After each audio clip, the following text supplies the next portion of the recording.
จ่ายไป4,410,000กีบตามมาลินบ็อก800ก้อนหนา18แข้ง5 800ก้อนโอ้กิโลเนาะเฮ็ดเอาเฮ็ดเอาเป็นยังเนาะปลาหลายเครือแท้จะเครือฮะตัดแต่เมื่อวานนั้นปลา6เครือเอาเนาะเอาตามรถเด้อเอานมมาฝากเอาให้ซื่อๆเด้อเอากินรถเอานมโดยมาแต่ใช้เสือกระเปื้อนแท้นี่นะ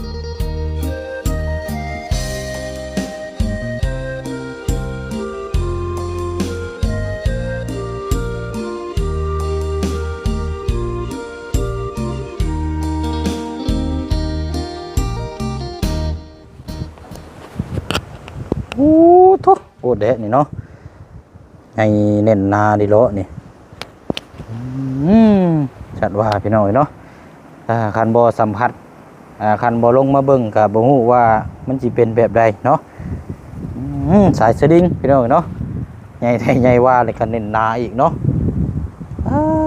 เนาะเอาถือว่าตัดภาพเปิดกล้องมาพี่น้องเนาะมาพบมาเจอกันอีกคือเก่ากับช่องของทางพอน้องเปียวเนาะพี่น้องเนาะตอนนี้ก็เวลาประมาณบ่าย2 โมงสภาพอากาศร้อนแสดบีบวกกับสุขภาพร่างกายบ่ค่อยดีพ่อบันไดพี่น้องเนาะเจ็บคอมาหลุดเข่ากันพ่อบันยังเนาะพี่น้องเนาะซึ่งอยู่ข้างหลังของทางพอน้องเปียวนี่เป็นครัวเนาะครัวก่อนจะข้ามไปเมืองน้องพี่น้องเนาะเป็นห้องว่าครัวเมืองน้องนี่แหละพี่น้องเนาะครัวเก่าตั้งแต่ยุคสมัยสงครามโลกครั้งที่2เนาะอันนี้กันแต่ว่าอันนี้เพิ่นบ่ให้รถใหญ่เที่ยวเลยพี่น้องเนาะได้แต่รถจักรหรือว่ารถถีบหรือว่าคนเที่ยวแล้วก็เป็นงัวเป็นควายนั่นได้อยู่เนาะแต่ว่ารถใหญ่รถบรรทุกนี่บ่ได้พี่น้องเนาะต้องไปสะพานตอนนั้นพูดเนาะสะพานปูนพูอันนี้มันก็หลายปีแล้วพี่น้องเนาะเคยผ่านไปผ่านมาแต่ว่าบ่ได้มีโอกาสมาสัมผัสเบิ่งไปเดี๋ยวเฮาผ่านเมืองพ่อเข้าๆนะพี่น้องเนาะเดินมาเบิ่งสัมผัสเบิ่งน้ำกันก็บ่พี่น้องเนาะคักแน่นี่โดเนาะเอาเนาะมาพบมาเจอกันอีกคือเก่ากราบสบายดีและสวัสดีพ่อแม่พี่น้องเบิดสู่ขู่สู่คนมาพบมาเจอกันอีกคือเก่าเด้อพี่น้องเนาะใส่แว่นตาก็คือว่าไข้แน่จักน้อยพี่น้องเนาะเพราะว่าเลดมันฮ้อนแล้วก็ทำให้เหืออะไรแล้วมันย่อยเข้าตาก็เลยว่าเอาลองใส่เบิ่งว่าโอเคเฮาก็จังใส่ต่อพี่น้องเนาะเอาก่อนจะนี่แหละพี่น้อยบ่เชื่องก็สิเข้าไปบ้านกระตูบไปหาครอบครัวของทางอาโกยเนาะพอดีมีทางพี่ใจดีเนาะพี่คนเก่าคนเดิมหรือว่าทางพี่นั่นนี่แหละพี่น้องเนาะเพิ่นฝากกล้องปริศนามาให้ทางอาโกยเนาะคือเก่าพี่น้อยกล้องบักใหญ่บ่ฮู้ว่าจักมีหยังพี่น้อยอยู่ในรถเนาะเดี๋ยวให้ทางเพิ่นแกะเบิ่งนํกันอยู่บ้านอาโกยเพิ่นแหละพี่น้องเนาะเอาแต่ก่อนอื่นเนาะพี่น้องเนาะทางพอน้องเปียวก็สิแจ้งยอดชำระเคสของทางไออาดหรือว่า2พี่น้องเนาะที่ทางบุเชียงได้สั่งแห่ทรายแล้วก็ดินบล็อกแล้วก็เสาเนาะว่าเมื่อวานนี้ก็บ่มีเวลาค่ำพี่น้องเลยบ่ได้แจ้งให้พี่น้องได้รับรู้นํกันเนาะก็เลยมื้อนี้เปิดภาพมาก็เดี๋ยวสิแจ้งยอดนํกันเลยเนาะมีอยู่3อย่างเนาะพี่น้องยังเอาไว้ที่ดินมองนั่นแหละพี่น้องเนาะเพราะว่าเรื่องที่ดินที่ทางนี่ก็ทางในบ้านเพิ่นก็เช็ดมาบอกผู้เชี่ยงอยู่เนาะอำนาจผู้ปกครองในบ้านก็คือเพิ่นว่าเฮ็ดออกใบมอบกรรมสิทธิ์ให้ก็ถือว่าสุดแล้วเพิ่นว่าเนาะแล้วก็ประทับตาให้คนรับรู้นํกันเบิดก็ถือว่าโอเคแล้วเนาะแล้วก็ตามมาก็คือทางเจ้าของที่ดินผู้ที่เพิ่นสิขายให้นี่ทั้งพ่อนี่เพิ่นก็ว่าถ้าเราซื้อถ่ายชื่ออยู่ไปแล้วถ้าเกิดในกรณีมันบ่ดีบ่งามคือเพิ่นแจ้งไปแหละเพิ่นเนาะเพราะว่ามันเป็นดินอายัดที่ธนาคารไว้แหละแต่ว่าเฮาบ่ฮู้หรอกแต่ว่าเพิ่นว่าถ้ามันเกิดขึ้นอย่างขึ้นมาแหละทางพ่อเพิ่นสิรับผิดชอบเบิดเลยเพิ่นสิใช้จ่ายหรือว่าหาที่ดินให้เราอยู่หม่องใหม่ใช้จ่ายตัวแทนให้ได้นะพี่น้องเนาะเพิ่นก็พูดคุยมาเพิ่นอัดเสียงมาทางในบ้านเนาะเพราะว่าก็เพิ่นก็เห็นเป็นอกเป็นใจอยากให้ทาง2พี่น้องเลย ออกมาอยู่นี่แหละพี่น้องเนาะว่าอยู่ทุ่งไร่ทุ่งนาก็ย้ายพุ่นย้ายพี่เนาะกับโบติเพิ่นเนาะพี่น้องเนาะเพราะว่าเป็นในบ้านก็ต้องดูแลลูกบ้านแล้วก็ต้องปกครองมีหยังก็คอยอุปถัมภ์เบิ่งแย่งกันเนาะเพิ่นก็ชี้แจงมาบอกเนาะพี่น้องเนาะแต่ว่าเรื่องที่ดินนี่คือโหอะไรเนาะมันแพงเต็มที่นี่ประมาณ300,000หรือว่าแสนปลายพี่น้องเนาะที่ดินนี่มันแพงแต่ว่านี่40,000 บาทคือหม่องเฮาเบิ่งนั่นทางพ่อเพิ่นนี่สิแบ่งให้ได้พี่น้องทางเพิ่นสิแบ่งให้คือเพิ่นมีน้ำจิตน้ำใจน่ะที่นั่นเราก็ซื้อแล้วถมดินเบิดก็บ่เป็นง่ายอยู่หั่นกับพี่น้องเนาะเพราะว่าเพิ่นก็อัดเสียงมาบอกแล้วเนาะบ่เสียงก็ส่งต่อทางบ่ดีบ่เตียงพิจารณาเบิ่งน้ำกันเนาะทั้งพ่อแม่พี่น้องทำฮู้น้ำกันนั่นแหละพี่น้องเนาะจังใดก็สำหรับทางบ่เสียงนี่ถือว่าตันแล้วพี่น้องบ่ฮู้ว่าสิหาทางหม่องใดให้เรานะเพราะว่าคนในพื้นที่นี่เราก็หาเบิดอะไรพี่น้อยเพราะว่าหาเบิดแล้วว่าเหมาะหม่องนี้แต่ไปหม่องอื่นเนี่ยมันก็แพงเอาว่าดึงเงินเนาะเรียกว่าหม่องนี้แหละพี่น้อยเนาะเอาเนาะจังว่ากันมาเบิ่งรายยอดก่อนบัดนี้เนาะได้จ่ายที่เขาจ่ายไปแล้วเอาเริ่มเสาก่อนเนาะเสานี่9 ต้นหน้า15ยาว3 เมตร 50จ่ายไป4,410,000 กีบตามมาลินบ็อก800 ก้อนหนา18แข้ง5 800 ก้อนเนาะเบิดไป2,800,000 กีบยินที่3แห่ทรายยางละรถเนาะเบิดไป2,400,000 กีบอยู่ในบินนี่เด้อพี่น้อยเนาะรวมยอดวันนี้เนาะยอดเป็นเงินกีบเขานี่ก็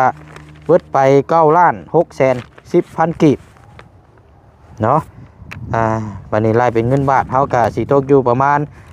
15,600น้อยๆนี่แหละพี่น้องเนาะประมาณนี้แหละเนาะเท่ากับตัวนี้กับเงินที่ผู้เชี่ยงแจ้งพ่อแม่พี่น้องไปเนาะเงินที่ทางผู้ใหญ่หรือว่าเงินทางพี่บุรีแล้วก็ทางป้าน้อยที่สมทบกันเข้ามาในครั้งนี้ก็ยังเหลืออยู่น้ำผู้เชี่ยงนี่เท่าไรพี่น้อง10,000 บาทเนาะเพราะว่าเขาแจ้งไปแล้วก็น่าจะ27,000แล้วเป็นนี้เขาใช้จ่ายตัวนี้ซื้อไปได้พี่น้องยังเหลืออยู่12,000 บาทมีแต่ว่าจะเก็บไว้ก่อนบาทนี้เนาะหลังจากเราได้ที่ดินที่ทางแล้วก็จังว่ากันอีกทีนึงเนาะเงินจำนวนนี้กับพี่น้องเนาะติดตามแล้วก็เป็นกำลังใจให้น้ำขันอีกคือเก่าคือเดิมพี่น้องเนาะยังไงก็ขอให้ผ่านพ้นไปด้วยดีเพราะว่าเขาก็เต็มที่แล้วก็คนก็ต้องเต็มที่แล้วกับผู้เบิ่งผู้ชมก็ต้องเต็มที่น้ำกันเนาะมันจังผ่านพ้นไปด้วยดีคนหนึ่งเฮ็ดคนหนึ่งมาติมาชมมาตำนี้มันก็ยากอยู่เนาะพี่น้องเนาะก็มันสำเร็จยากเพราะฉะนั้นก็อันใดมันผิดอันใดมันถึงมันตรงเขาก็คอยว่าคอยจ้าเบิ่งแย่งกันอะไรพี่น้อยเนาะเอาเนาะกายอดกสิประมาณนี้เนาะพี่น้องฝากพี่น้องติดตามเรื่องการเคสของทางไอ้อาจ2 พี่น้องยังอยู่ในระหว่างเรื่องที่ดินในตอนนี้เนาะพี่น้องเนาะแต่ก่อนอื่นเดินทางพบเจอกันอยู่บ้านกระตุกพี่น้องเนาะวันนี้ก็จะเป็นครัวนี่แหละพี่น้อยเนาะทางวัยรุ่นน้องๆเพิ่นกันพากันเนาะอากาศร้อนเนาะคักโยแบบนี้ มาดินน้ำเซ่พี่น้องเนาะกูได้จอดอยู่รถจักรรถยางผ่านได้อยู่พี่น้องเนาะครัวนี่แต่ว่าถ้ารถบรรทุกหรือว่ารถใหญ่นี่เพิ่นไว้ข้ามเดี๋ยวมันสิหักมันสิพังเนาะเอาอยู่หากินในทางนั้นกันเนาะ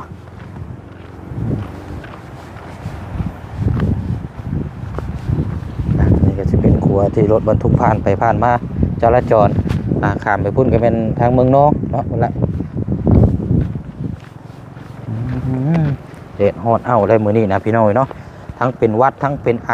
ทั้งเจ็บคอปวดกระตุนกระโต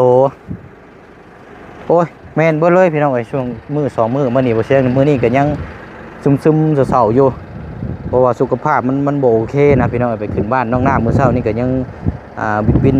ซึมๆอยู่เนาะยาก็สมปิกินอะไรพี่น้อยเนาะน่าจะเกิดเกี่ยวกับร่างกายนี่เฮาพักผ่อนบ่เพียงพอพี่น้อยพักผ่อนบ่เพียงพอแหละมันภูมิต้านทานนี่มัน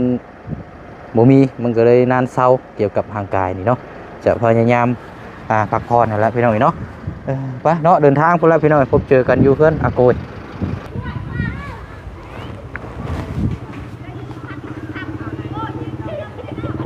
เอาเนาะอันนี้ก็เฮือนได้พี่น้องเนาะเฮือนคนอยู่อยู่น้ำกันนี่6 คนพอแล้วนี่ก็เนาะหน้าต่างเป็นลายดีเนาะนี่เนาะแบบโล่งโจ้งๆเลยหน่อยที่ตรงข้ามกับเฮือนของทางอาโกยนี่แหละพี่น้องเนาะเดี๋ยวเบิ่งก่อนบัดนี้เนาะเป็นจังไดอยู่บ่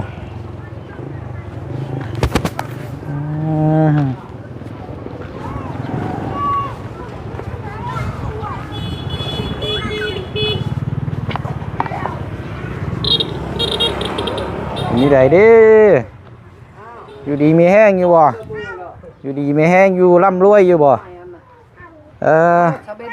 โดยเอาเบิดสุขสุขคนเด้อทั้งผู้บ่าวน้ำเป็นยังไงเลยเนาะตอนนายเนาะเป็นยังไงตาคือแดงแท้เป็นยังแดงมันเอาไปคนมันน่ะคือเปิดคนก็อยากไปแล้วเปิดคนมันต้นแหละมันถึกตาใช่บ่โอ้ตาแดงเลยนี่เนาะ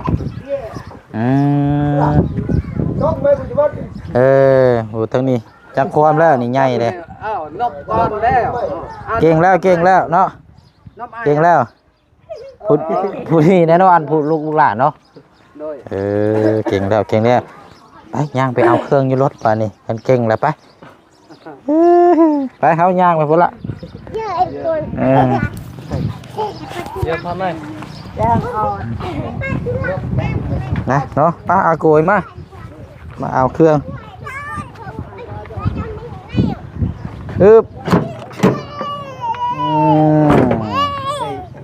โอเคนี่แหละเนาะมาพี่เทิงเจ้าขึ้นไปเทิงก็ได้บ่ห้องลูกบ่ห้องโอ้ยช่องข่อยสิปิดคอมเมนต์ป่านนี้เลยนี่เอาน้ำกับไข่นี่ออกมา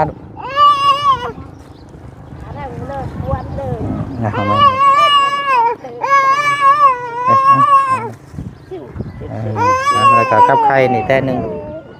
เนาะโอเคแล้วก็กล่องใหญ่ๆแล้วกล่องพิศนาน้ำเจ้าหันละมารถตัวนั่นโบแมนเนาะมิดกับตัวนี้แล้วตัวนี้กับแมนเด้อเฮ้ยเสียงดีแท้เหรอนี่หิวเอานี่เจ้าน่ะนี่เอาตัวนี้ไปเห็นละตัวนี้แมนบนอะไรนี่อาโกยนี่นี่ตัวนี้ก็แมนไปเอาขึ้นเทิงเรือนพอละกินน้ำสะอาดแล้ววันนี้เนาะโจมเอาลูกโจมเอาไอ้ลำแง่ได้แล้วแม่เทิงเจ้าเอาตัวนี้ก็ได้นี่กองใหญ่นี่จะต้องมาแบะตัวนี้ไปให้น้องจะเมาก็ได้ไป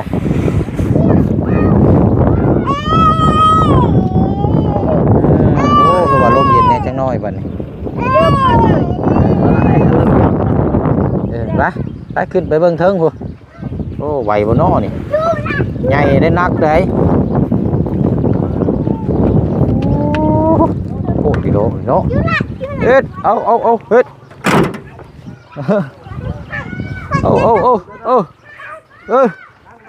เอ็ดแล่นนะพูเอาโยนขึ้นไปทั้งคนเลย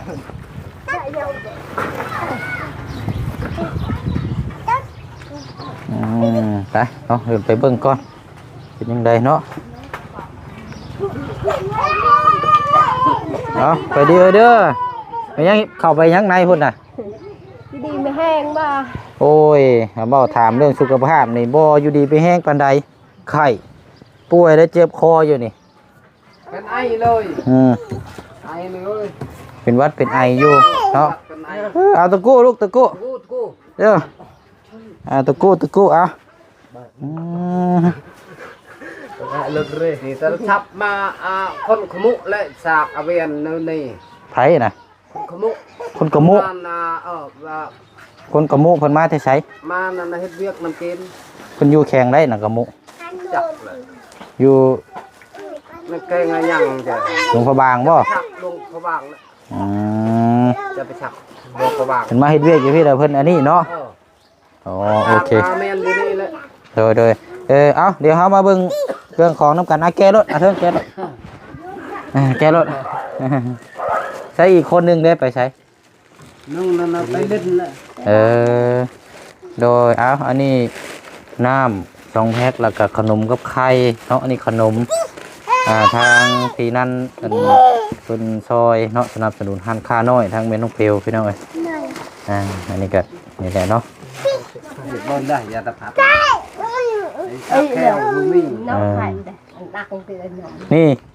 ยาสีฟันใช่อยู่บ่กูย ใช่ครับ ใช่อยู่บ่ใช่คู่มือเลย เอาเนาะใช่มีอย่างเนี้ยดึงออกมาบ่โดนเนาะน้ำมันเนาะปลากระป๋องโอเคเนาะเอานี่แหละพี่น้อยเนาะแกะรถขนมกันเนาะกล้องใหญ่นี่เด้ฉาแม่นยังอันนี้น่ะจากเบิ่งนำเด้แกะอยู่ห่ามีใหญ่คักแท้นี่บ่ผ้านี่ได้ออกงานตลอดเนาะเพราะว่าได้ปาดกล้องตลอดเด้มันออกงานกันว่าออกงานไปพันมันต้นนี่อย่างนึงเนาะบ่ห้องลูกบ่ห้องเอาแกะขนมให้เพิ่นได้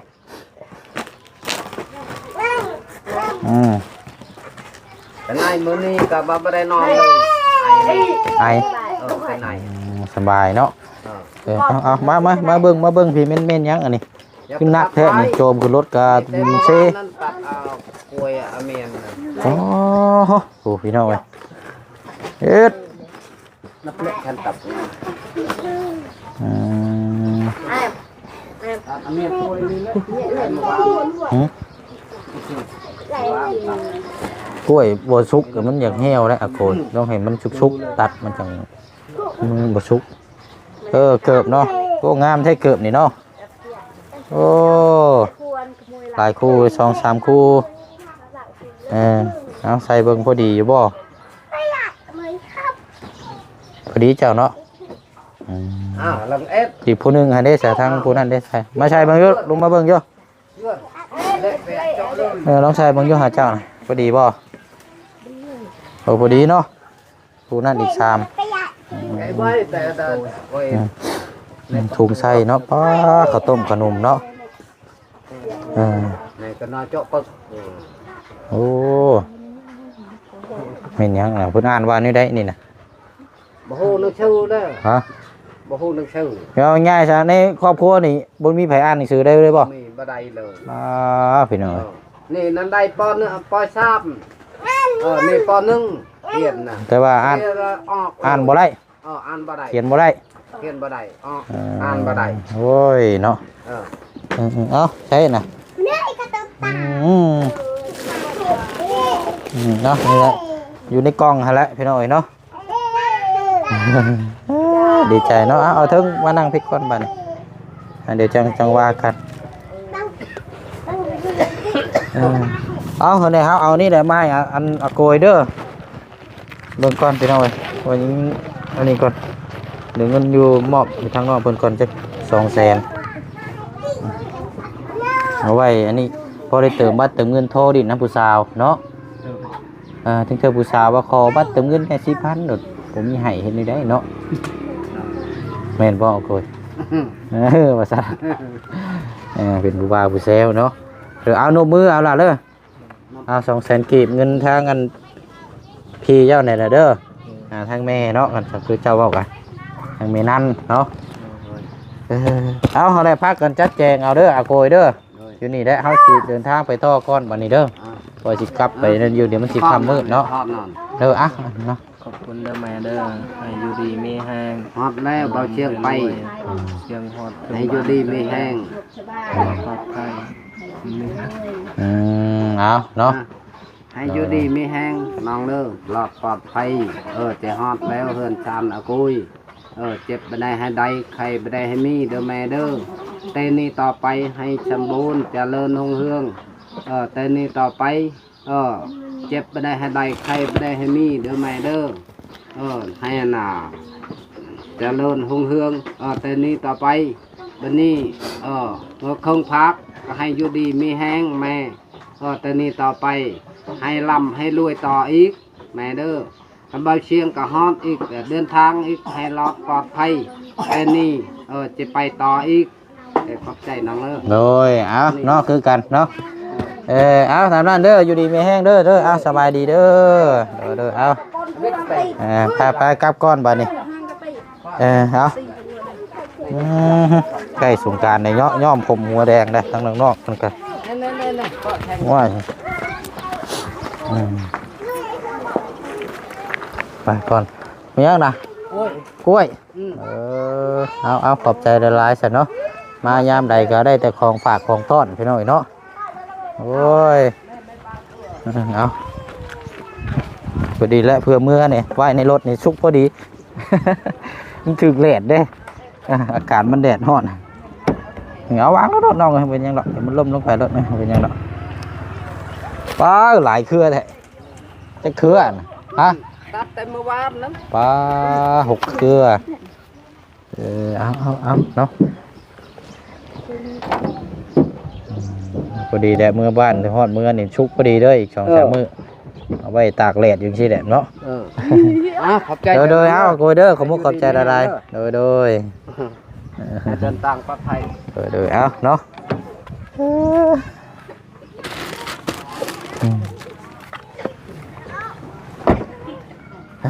เนาะเอาว่าสิครับเราพี่น้องเนาะเห็นทางกันสาวเพิ่นตามเข่าอยู่ย่างมาเบิ่งก่อนจักหน่อยก่อนตามเข่าโอ้ยเนาะหากกะตามบ่ใช้เฮือนเจ้าหลังได้ล่ะหลังรุมคุณบ่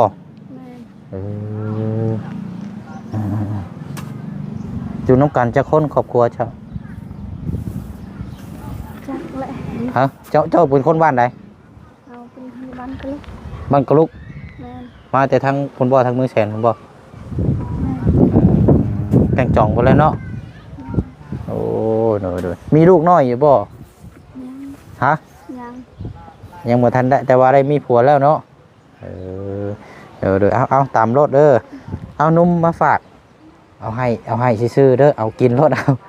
นมโดยมาแต่ใช้เสื้อกระเปื้อนแท้นี่น่ะมาแต่ตัดอันนี้บ่มาแต่ป้าโดยเอาได้เด้อของฝากของต้อนตามรถโดยบ่เป็นหยังเจ้าเนาะเพื่อสิได้กินนี่ตำเนาะเอาเนาะตำเข้าไปพี่น้องเนาะสายตำมาเนาะตัดภาพมาวันนี้ก็สิได้หัวตาขึ้นไปต่ออีกบัดนี้พี่น้องเนาะเอาเนาะคลิปนี้ก็คือเก่าคือเดิมได้พี่น้องเด้อเนาะขอมุกขอบใจขอบคุญขอบคุณพี่น้องหลายๆนะพี่น้องเนาะอยู่ดีมีแห้งอยู่เย็นเป็นสุขเบิดสุขุสุคนเข้ามาหับมาชมเป็นกำลังใจให้ตลอดมาพี่น้องเนาะมื้อนี้ลาไปก่อนพบพ่อกันในคลิปหน้าบ๊ายบายเด้อพี่น้องเด้อสบายดี